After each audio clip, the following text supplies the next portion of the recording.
Chapter 2, There is a Solution. We of Alcoholics Anonymous know thousands of men and women who were once just as hopeless as Bill. Nearly all have recovered. They have solved the drink problem. We are average Americans. All sections of this country and many of its occupations are represented, as well as many political, economic, social, and religious backgrounds. We are people who normally would not mix. But there exists among us a fellowship, a friendliness, and an understanding which is indescribably wonderful. We are like the passengers of a great liner the moment after rescue from shipwreck, when camaraderie, joyousness, and democracy pervade the vessel from steerage to the captain's table. Unlike the feelings of the ship's passengers, however, our joy in escape from disaster does not subside as we go our individual ways. The feeling of having shared in a common peril is one element in the powerful cement which binds us, but that in itself would never have held us together as we are now joined. The tremendous fact for every one of us is that we have discovered a common solution. We have a way out on which we can absolutely agree and upon which we can join in brotherly and harmonious action. This is the great news this book carries to those who suffer from alcoholism. An illness of this sort, and we have come to believe it an illness, involves those about us in a way no other human sickness can. If a person has cancer, all are sorry for him, and no one is angry or hurt, but not so with the alcoholic illness, for with it there goes annihilation of all things worthwhile in life. It engulfs all whose lives touch the sufferers. It brings misunderstanding, fierce resentment, financial insecurity, disgusted friends and employers, warped lives of blameless children, sad wives and parents. Anyone can increase the list. We hope this volume will inform and comfort those who are or who may be affected. There are many. Highly competent psychiatrists who have dealt with us have found it sometimes impossible to persuade an alcoholic to discuss his situation without reserve. Strangely enough, wives, parents, and intimate friends usually find us even more unapproachable than do the psychiatrist and the doctor. But the ex-problem drinker who has found the solution, who is properly armed with facts about himself, can generally win the entire confidence of another alcoholic in a few hours. Until such an understanding is reached, little or nothing can be accomplished. That the man who is making the approach has had the same difficulty, that he obviously knows what he's talking about, that his whole deportment shouts at the new prospect that he is a man with a real answer, that he has no attitude of holier than thou, nothing whatever, except the sincere desire to be helpful, that there are no fees to pay, no axes to grind, no people to please, no lectures to be endured. These are the conditions we have found most effective. After such an approach, many take up their beds and walk again. None of us makes a sole vocation of this work, nor do we think its effectiveness would be increased if we did. We feel that elimination of our drinking is but a beginning. A much more important demonstration of our principles lies before us in our respective homes, occupations, and affairs. All of us spend much of our spare time in the sort of effort which we are going to describe. A few are fortunate enough to be so situated that they can give nearly all their time to the work. If we keep on the way we're going, there's little doubt that much good will result, but the surface of the problem would hardly be scratched. Those of us who live in large cities are overcome by the reflection that close by, hundreds are dropping into oblivion every day. Many could recover if they had the opportunity we have enjoyed.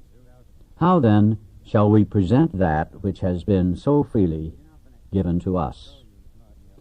We have concluded to publish an anonymous volume, setting forth the problem as we see it. We shall bring to the task our combined experience and knowledge. This should suggest a useful program for anyone concerned with a drinking problem. Of necessity, there will have to be discussion of matters medical, psychiatric, social, and religious. We are aware that these matters are, from their very nature, controversial. Nothing would please us so much as to write a book which would contain no basis for contention or argument. We should do our utmost to achieve that ideal. Most of us sense that real tolerance of other people's shortcomings and viewpoints and respect for their opinions are attitudes which make us more useful to others. Our very lives as ex-problem drinkers depend upon our constant thought of others and how we may help meet their needs. You may already have asked yourself why it is that all of us become so very ill from drinking. Doubtless you are curious to discover how and why, in the face of expert opinion to the contrary, we have recovered from a hopeless condition of mind and body. If you are an alcoholic who wants to get over it, you may already be asking, what do I have to do? It is the purpose of this book to answer such questions specifically. We shall tell you what we have done. Before going into a detailed discussion, it may be well to summarize some points as we see them. How many times people have said to us, I can take it or leave it alone. Why can't he? Why don't you drink like a gentleman or quit? That fellow can't handle his liquor. Why don't you try beer and wine? Lay off the hard stuff. His willpower must be weak. He could stop if he wanted to. She's such a sweet girl, I should think he'd stop for her sake. The doctor told him that if he ever drank again, it would kill him. But there he is, all lit up again. Now, these are commonplace observations on drinkers which we hear all the time. Back of them is a world of ignorance and misunderstanding. We see that these expressions refer to people whose reactions are very different from ours. Moderate drinkers have little trouble in giving up liquor entirely if they have good reason for it. They can take it or leave it alone. Then we have a certain type of hard drinker. He may have the habit badly enough to gradually impair him physically and mentally. It may cause him to die a few years before his time. If a sufficiently strong reason, ill health, falling in love, change of environment, or the warning of a doctor becomes operative, this man can also stop or moderate, although he may find it difficult and troublesome and may even need medical attention. But what about the real alcoholic? He may start off as a moderate drinker. He may or may not become a continuous hard drinker, but at some stage of his drinking career, he begins to lose all control of his liquor consumption once he starts to drink. Here is the fellow who's been puzzling you, especially in his lack of control. He does absurd, incredible, tragic things while drinking. He's a real Dr. Jekyll and Mr. Hyde. He is seldom mildly intoxicated. He is always more or less insanely drunk. His disposition while drinking resembles his normal nature but little. He may be one of the finest fellows in the world, yet let him drink for a day, and he frequently becomes disgustingly and even dangerously antisocial. He has a positive genius for getting tight at exactly the wrong moment, particularly when some important decision must be made or engagement kept. He is often perfectly sensible and well-balanced concerning everything except liquor, but in that respect he is incredibly dishonest and selfish. He often possesses special abilities, skills, and aptitudes, and has a promising career ahead of him. He uses his gifts to build up a bright outlook for his family and himself, and then pulls the structure down on his head by a senseless series of sprees. He is the fellow who goes to bed so intoxicated he ought to sleep the clock around, yet early next morning he searches madly for the bottle he misplaced the night before. If he can afford it, he may have liquor concealed all over the house, to be certain no one gets his entire supply away from him to throw down the waste pipe. As matters go worse, he begins to use a combination of high-powered sedative and liquor to quiet his nerves so he can go to work. Then comes a day when he simply cannot make it and gets drunk all over again. Perhaps he goes to a doctor who gives him morphine or some sedative with which to taper off. Then he begins to appear at hospitals and sanitariums. This is by no means a comprehensive picture of the true alcoholic, as our behavior patterns vary, but this description should identify him roughly. Why does he behave like this? If hundreds of experiences have shown him that one drink means another debacle, with all its attendant suffering and humiliation, why is it he takes that one drink? Why can't he stay on the water wagon? What has become of the common sense and willpower that he still sometimes displays with respect to other matters? Perhaps there never will be a full answer to these questions. Opinions vary considerably as to why the alcoholic reacts differently from normal people.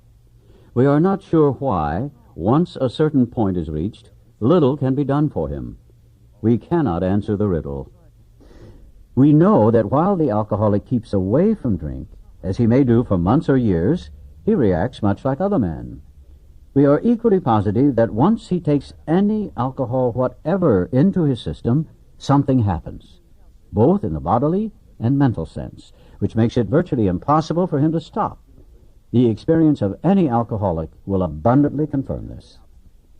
These observations would be academic and pointless if our friend never took the first drink, thereby setting the terrible cycle in motion. Therefore, the main problem of the alcoholic centers in his mind rather than in his body. If you ask him why he started on that last bender, the chances are he will offer you any one of 100 alibis. Sometimes these excuses have a certain plausibility, but none of them really make sense in the light of the havoc an alcoholic's drinking bout creates. They sound like the philosophy of the man who, having a headache, beats himself on the head with a hammer so that he can't feel the ache. If you draw this fallacious reasoning to the attention of an alcoholic, he'll laugh it off or become irritated and refuse to talk. Once in a while, he may tell the truth. And the truth, strange to say, is usually that he has no more idea why he took that first drink than you have. Some drinkers have excuses with which they are satisfied part of the time, but in their hearts they really do not know why they do it. Once this malady has a real hold, they are a battle lot. There is the obsession that somehow, someday, they will beat the game, but they often suspect they are down for the count. How true this is, few realize. In a vague way, their families and friends sense that these drinkers are abnormal, but everybody hopefully awaits the day when the sufferer will rouse himself from his lethargy and assert his power of will. The tragic truth is that if the man be a real alcoholic, the happy day may not arrive. He has lost control. At a certain point in the drinking of every alcoholic, he passes into a state where the most powerful desire to stop drinking is of absolutely no avail. This tragic situation has already arrived in practically every case long before it is suspected. The fact is that most alcoholics, for reasons yet obscure, have lost the power of choice in drink. Our so-called willpower becomes practically non-existent. We are unable at certain times to bring into our consciousness with sufficient force the memory of the suffering and humiliation of even a week or a month ago. We are without defense against the first drink. The almost certain consequences that follow taking even a glass of beer do not crowd into the mind to deter us. If these thoughts occur, they are hazy and readily supplanted with the old threadbare idea that this time we shall handle ourselves like other people.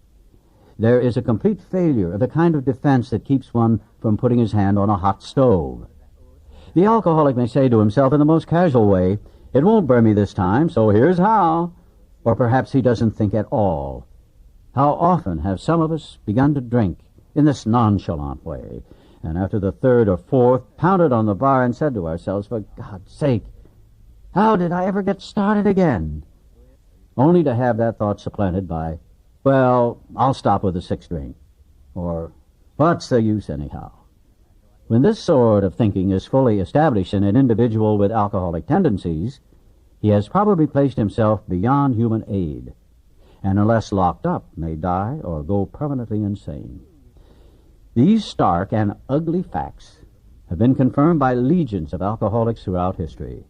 But for the grace of God, there would have been thousands more convincing demonstrations. So many want to stop, but cannot. There is a solution. Almost none of us like the self-searching, the leveling of our pride, the confession of shortcomings, which the process requires for its successful consummation. But we saw that it really worked in others, and we had come to believe in the hopelessness and futility of life as we had been living it. When, therefore, we were approached by those in whom the problem had been solved, there was nothing left for us but to pick up the simple kit of spiritual tools laid at our feet. We have found much of heaven, and we have been rocketed into a fourth dimension of existence of which we had not even dreamed. The great fact is just this, and nothing less, that we have had deep and effective spiritual experiences which have revolutionized our whole attitude toward life, toward our fellows, and toward God's universe. The central fact of our lives today is the absolute certainty that our Creator has entered into our hearts and lives in a way which is indeed miraculous. He has commenced to accomplish those things for us which we could never do by ourselves. If you are as seriously alcoholic as we were, we believe there is no middle-of-the-road solution. We were in a position where life was becoming impossible, and if we had passed into the region from which there is no return through human aid, we had but two alternatives. One was to go on to the bitter end, blotting out the consciousness of our intolerable situation as best we could, and the other, to accept spiritual help. This we did because we honestly wanted to, and were willing to make the effort. A certain American businessman had ability, good sense, and high character. For years he had floundered from one sanitarium to another. He had consulted the best-known American psychiatrists. Then he had gone to Europe, placing himself in the care of a celebrated physician, the psychiatrist Dr. Jung, who prescribed for him. Though experience had made him skeptical, he finished his treatment with unusual confidence. His physical and mental condition were unusually good. Above all, he believed he had acquired such a profound knowledge of the inner workings of his mind and its hidden springs that relapse was unthinkable. Nevertheless, he was drunk in a short time. More baffling still, he could give himself no satisfactory explanation for his fall. So he returned to this doctor, whom he admired, and asked him point blank why he could not recover. He wished above all things to regain self-control. He seemed quite rational and well-balanced with respect to other problems, yet he had no control whatever over alcohol. Why was this? He begged the doctor to tell him the whole truth, and he got it. In the doctor's judgment, he was utterly hopeless. He could never regain his position in society, and he would have to place himself under lock and key or hire a bodyguard if he expected to live long. That was a great physician's opinion. But this man still lives and is a free man. He does not need a bodyguard, nor is he confined. He can go anywhere on this earth where other free men may go without disaster, provided he remains willing to maintain a certain simple attitude. Some of our alcoholic readers may think they can do without spiritual help. Let us tell you the rest of the conversation our friend had with his doctor. The doctor said, "You have the mind of a chronic alcoholic. I have never seen one single case recover where that state of mind existed to the extent that it does in you." Our friend felt as though the gates of hell had closed on him with a clang. He said to the doctor, "Is there no exception?" "Yes," replied the doctor, "there is. Exceptions to cases such as yours have been occurring since early times. Here and there, once in a while, alcoholics have had what are called vital spiritual experiences. To me, these occurrences are phenomena. They appear to be in the nature of huge emotional displacements and rearrangements. Ideas, emotions, and attitudes, which were once the guiding forces of the lives of these men, are suddenly cast to one side, and a completely new set of conceptions and motives begin to dominate them. In fact, I have been trying to produce some such emotional rearrangement within you. With many individuals, the methods which I employed are successful, but I have never been successful with an alcoholic of your description." Upon hearing this, our friend was somewhat relieved, for he reflected that, after all, he was a good church member. This hope, however, was destroyed by the doctor's telling him that while his religious convictions were very good, in his case they did not spell the necessary vital spiritual experience. Here was the terrible dilemma in which our friend found himself. When he had the extraordinary experience which, as we have already told you, made him a free man. We, in our turn, sought the same escape with all the desperation of drowning men. What seemed at first a flimsy reed has proved to be the loving and powerful hand of God. A new life has been given us, or, if you prefer, a design for living that really works. The distinguished American psychologist William James, in his book Varieties of Religious Experience, indicates a multitude of ways in which men have discovered God. We have no desire to convince anyone that there is only one way by which faith can be acquired. If what we have learned and felt and seen means anything at all, it means that all of us, whatever our race, creed, or color, are the children of a living Creator with whom we may form a relationship upon simple and understandable terms as soon as we are willing and honest enough to try. Those having religious affiliations will find here nothing disturbing to their beliefs or ceremonies. There is no friction among us over such matters.